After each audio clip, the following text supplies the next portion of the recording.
Yes, hello guys! Welcome to my kusina ni Kitty Kitty. Yes. So, gagawa tayo ng parang kimchi na radish. So, ito pong radish na to guys, ay slice ko siya ng very thin. Hindi siya masyadong thin kasi hindi ko siya makontrol. So, wala tayong slicer. Ganyan po. So, nilagyan ko siya ng asin. Nilapay ko siya ng asin. Tapos, pinigaan ko siya. So, pwede na po natin siyang timplahan guys. Para maging ano. Yan. Meron po tayo dito siling green. Siling green at red, yung maliliit. Saka meron tayong lime, sibuyas, konting bawang, saka konting luya, saka yung onion leaves, yan. Lagyan natin to.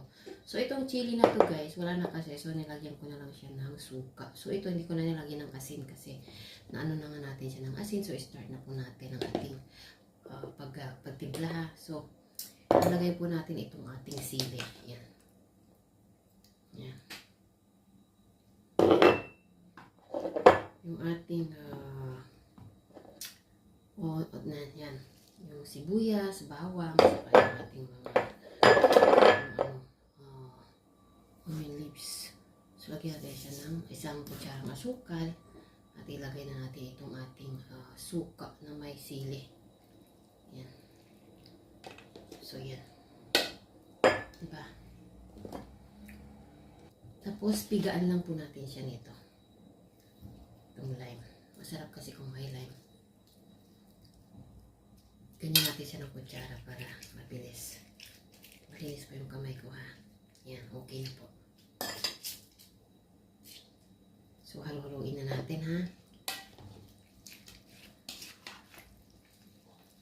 Yan lang po yung paggawa ng... Dapat po ay meron tayong powder na sili kasi kimchi nga to. Pero, salad na lang siya.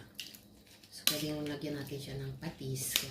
Kaso baka maalat natin. So, nilagyan ng patis. Tantahin nyo na lang po yung gusto nyo timpla. Yan. So, yan guys. So, habang tumatagal po ito, sumasarap. Para po ito bukas sa aming barbecue hotpot party. So, mag-birthday na naman tayo bukas, guys. Kasama ng aking mga anak-anakan. So, okay na po ito. Yan. Kung nagustuhan nyo, sarap po ito.